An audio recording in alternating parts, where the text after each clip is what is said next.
What's up, course heroes? Welcome back to Zero to Course Hero, where I show you videos on how to become an online course expert.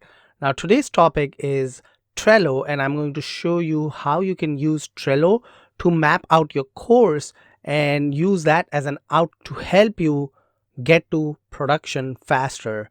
So I'm going to show you some tips and tricks that you can use in Trello. I love using Trello. It's a free tool. If you go to trello.com, you can sign up right there. And then with that, let's get started.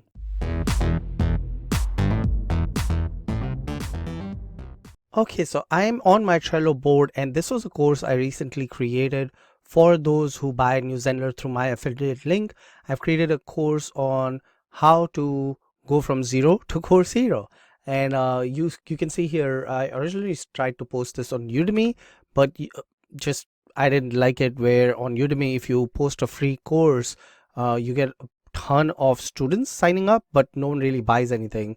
So Udemy wasn't the right target audience for me. So what I did is I put this behind my affiliate bonus, where people who buy New Zenler through my affiliate link will get access to this course, where I walk you through the steps that I take to create my online course, whether there's audio, video, background, green screen, everything from A to Z on what kind of tools I use to create a course. That being said, one of the tools that I mentioned is Trello. So I'm going to show you today how I have built courses using Trello to outline my course. And I've done previous videos in the past, but this one is brand new for 2020 because things change constantly in the SaaS world, in the online world. So I want to keep you up to date with the tools that I am using. That being said, head on over to trello.com, open your board. If you don't have an account, go ahead and create it. It's free to use. There are some limitations on the free account, but I have always found it that I never hit those limitations. So I've never had the need to pay for a Trello Gold version or whatever their version is. This was my course, Zero to Course Hero. But what I'm going to do today is create a course outline from scratch to show you how I would go about doing that. And then we'll come back to this board to walk you through what this board has. So first thing I'm going to do is go to boards, and at the bottom here there's create a new board, and I'm going to give this a title, and then you can pick a theme. I'm going to say no theme here, and you can either keep it private or make it public. So I'm going to keep it private, and then I'm going to go ahead and create one. Now you can, first thing is you can change the background right away by clicking on the change background button here. You can either search for photos on Unsplash, or you can pick a solid color. So I'm going to go to search for photos. Okay, I love jellyfish, my favorite animal, so we'll go with jellyfish. If you already have an outline built in another platform, what you can do is you can import it by copy pasting it. And I'm going to show you an example. I already have an outline built in Excel, and the outline goes in this way.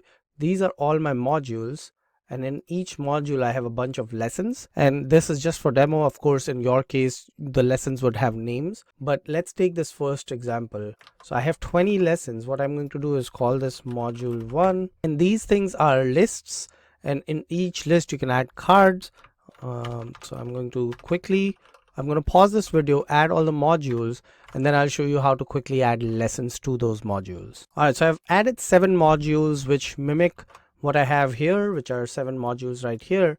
Now, in order to add lessons, instead of having to type each and every lesson, I can just copy this. So I'm going to copy this entire 20 lesson and go back to my module 1, and here I'm going to paste it. Now what's going to happen is when I hit enter, Trello is going to ask me, do you want to create 20 different cards because everything is pasted on a different line, or do you just want to create one card? So I'm going to say no, go ahead and create the 20 cards, and that's going to be my 20 lessons. So similarly, we can do, this one has 12 lessons. You see how easy it is to create this structure in Trello without really having to do much work. And again, this is because I already had that in Excel. But if you don't, you can again, maybe you're porting your course from Udemy or another platform, you can type these out. It shouldn't take you that long. My hierarchy is built, my structure is built here. Now what I want to do is I want to start adding some due dates and labels on these cards so I can keep track of how I am progressing through my course creation journey. So let's go through those steps. I'm going to open up the first lesson here, and here first thing I'm going to do is add a checklist, and this checklist is going to be called like a default lesson checklist.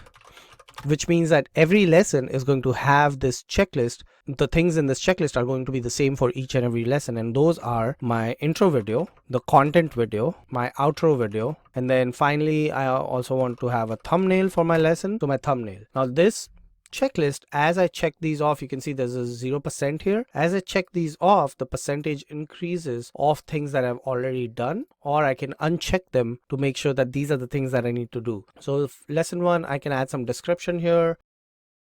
So I have my description and then I have my checklist, but I also want to give myself a due date to complete this lesson by. So I'm going to say that this lesson is due by Monday, and you can either set reminders here or you don't need to set a reminder if you don't want to, and you can hit save. You can also enable the calendar power up, but we're going to come back to power up in a minute. So for now I'm just going to hit save here, and that's it. That's all I want to do now, but I do want to give this a label just so I can keep track visually of all my cards. So this one I'm going to, you can see these are all the labels, and if you want these to be in different colors, you can enable color blind friendly mode. You can see now this adds like this little cool texture on top of the color, mainly for those who are color blind. You can use this if you don't like the plain colors. So first a label is going to be not started, and that's my red label. So this one is not started, this one is going to be in progress, and then finally this one is going to be complete. This way I can keep track of where I stand overall. If I was to quickly look at this board, I can say, okay, I have everything except for 2 complete, so those 2 lessons I need to focus on, and everything else is complete. So for now I'm just going to say not started. You can see that here on top of your card you see a little red, too tiny, so I don't know what label I had given it. And if you have too many labels, what you can do is click on this and it'll expand to show you the label and the color.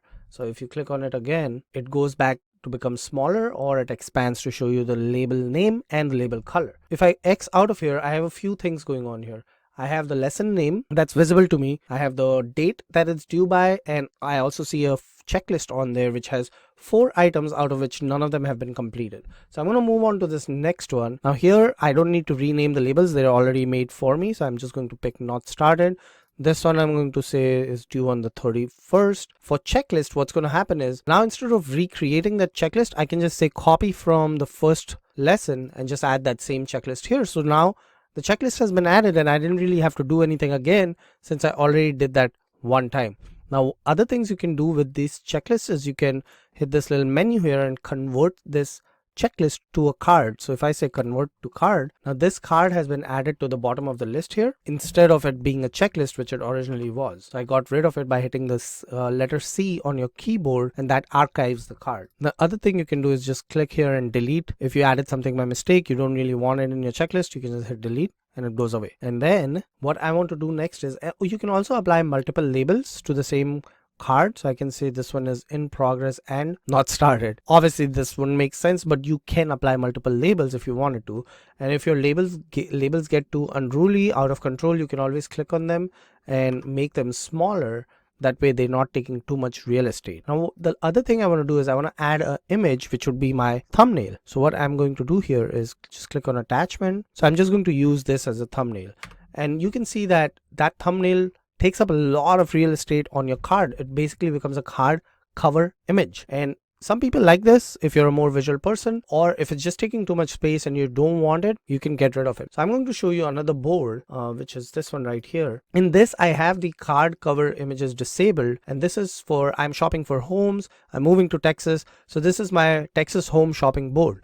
But what I can do is I can go in here, go to settings, so right here, and enable card cover images. Now what happens is if I refresh this page, each card will show one image that is the first image as an attachment on that particular card. So similarly here, if I want to hide this image, I can just go to show menu, go back here, go to more settings, card cover images enabled is checked. If I uncheck it and refresh this page, this card cover image is going to go away. But you can also see here in the timeline, it keeps a running tab of everything that has happened on this particular board, not just a card but also on a particular board.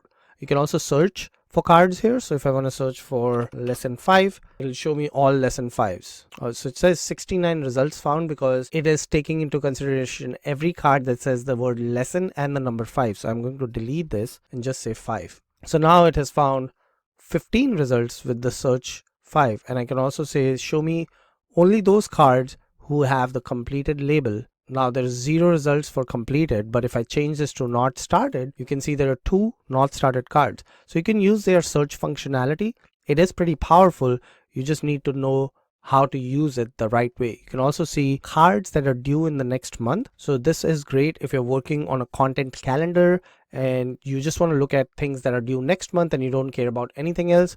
You can change that here, and I'm going to remove this one and say due next week. If I say due next week, it goes to 0, but if I say due next month, I have these 2 lessons that are due in this coming month. So that shows up right here, and then you can also clear your search at the bottom of the screen here. So I've cleared my search. Now you can also view this in a calendar view. So if I click on calendar, what happens is the calendar view is automatically enabled and the power up called calendars is also enabled. So I'm going to disable that for now, but I want to show you later how power ups work. Real quick, if you're new to the channel, consider hitting the subscribe button so you get notified every time I release a new video. We are back to the drawing board here. Before we move on to power ups, a couple of other things I want to show you within these cards. So I already showed you how to enable and disable card cover images, and you can see here there's some due dates and then also a checklist, and then as you hover over these things you can see what they are, and there's also a description on the card. That's why you have these lines here. And once I go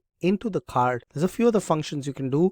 My favorite feature is just watching the card, and this comes in handy if you have other people collaborating on the same board. You can hit the watch button and that basically will notify you anytime there is a change on the card. So you can either hit this button right here or you can hit spacebar on your keyboard, and that does the same function of enabling watch for this card. So you can see that I was added here as a member. If I press that spacebar again, I'm removed as the member.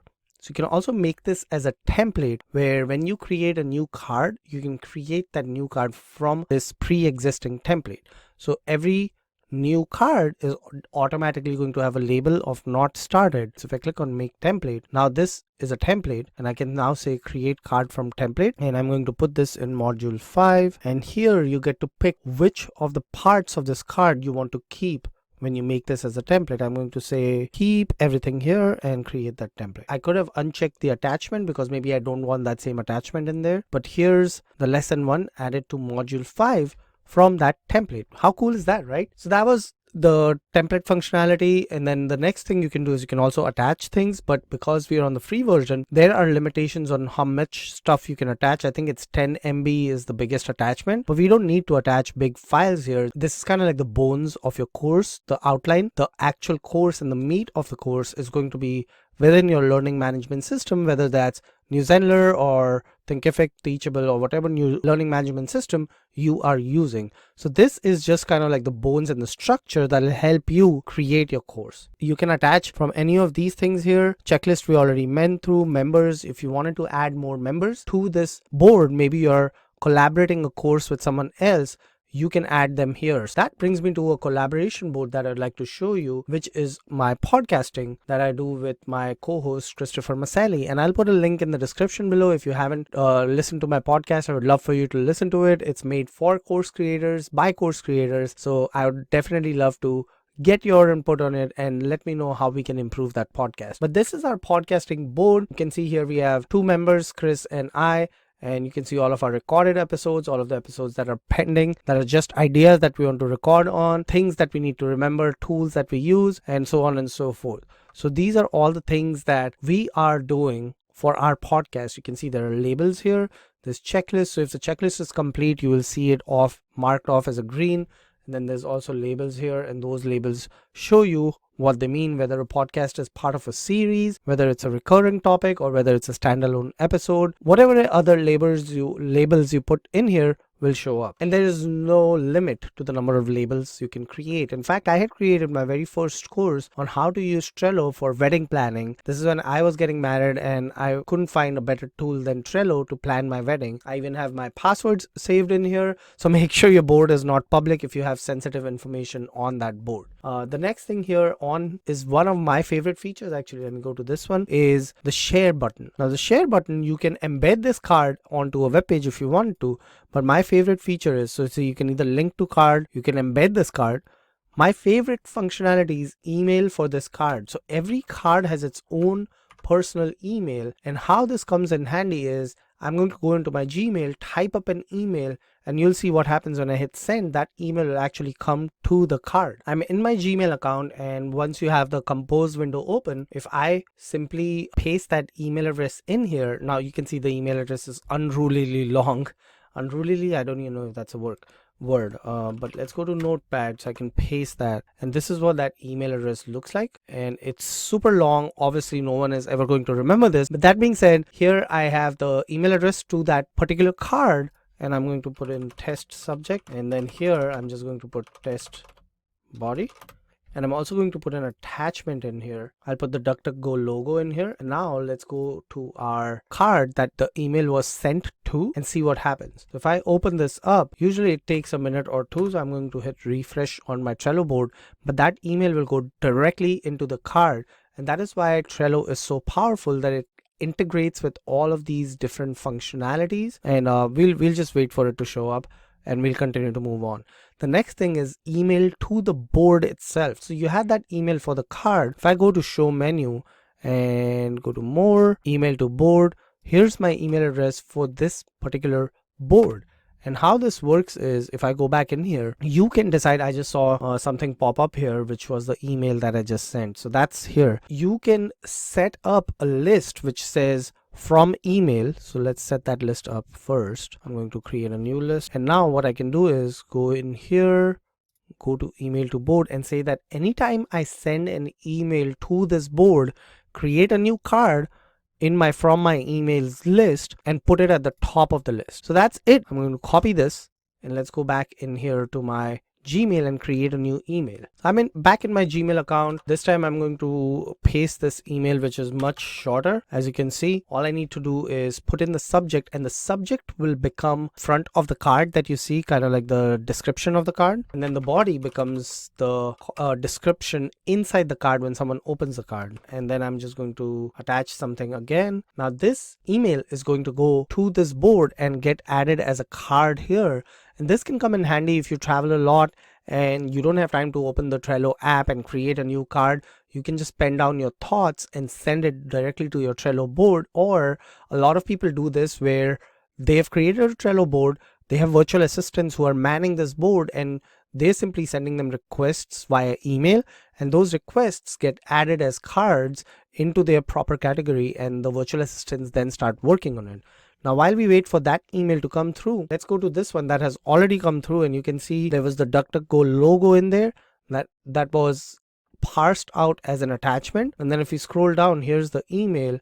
It comes with the subject line and also the body and the signature if you have an email signature. So that's the power, and you can hide these details if you wanted to. So right now the details are automatically hidden. So sorry, you can show details, and once you hit the show details button, it shows everything that has happened on this card, kind of like a running count, and you can hide those details if it gets too much on your screen and you don't want to see all the details that have happened on this particular card. The next thing we're going to look at is power-ups. But before we do that, let's see. So here's the email that I had sent to this board. I did not create a card manually here, but you can see that it has magically appeared and created a card on its own from my email. And this was the description which took the body of the email, and then here's the attachment that was in my email. So my email got broken down into 1, 2, and 3 different pieces and got added into Trello. You can see how powerful this could be, not just for course creation, but also for collaborating with a virtual assistant or with your team, and just leveraging the power of technology. So the last thing I want to show you, there's so much to show. Trello in itself can be a course on its own. In fact, I do have a free course on Udemy on how to use Trello. You can check it out, and I'll also put the link in the description below. But my favorite thing to do also is I want to know for each lesson how long that lesson is. So where do I go about adding those details? And that's where power-ups come in. But on the free account, you only get 1 power-up per board. So if I go in here and I go back to the main menu, I can click on power-ups, and you can see there's a number 1 here. You can search for power-ups. There must be hundreds of power-ups, if not in the thousands, that you can connect. But once you connect 1 power-up, your board is going to freeze up and you won't be allowed to add any more power-ups on the free plan. So if I click on add here, it's going to say that's it, you've reached your limit and you cannot add any more power-ups, which is fine because Trello Also has there are a lot of Chrome extensions that integrate with Trello. So if you really want a power up and you don't want to pay, you can look on the Chrome extensions web store and see what other power ups are available for Trello and add them to your Google Chrome browser, or they might even have it for Firefox. So here's my smart fields power up, but I'm going to disable this for now, and I'm going to add my favorite power up, which is custom fields. I can search here custom fields, and it's a staff pick as well, so I'm going to add that. And what this does is it allows me to have custom fields on each and every card. In my example, I want to know how many minutes is each lesson, the minutes and the seconds. So I'm going to click on custom fields. I'm going to create a new field, and I'm going to make this a text field. So your options are checkbox, date, drop down, number, and text. So I'm going to create a text field and call it total time. Now, when you create the field, you have the option to show it on the front of the card or hide it from the front of the card. So I'm going to show it. And now here I can simply say this lesson is 4 minutes, 51 seconds. If we go back here, it shows up on the front of the card.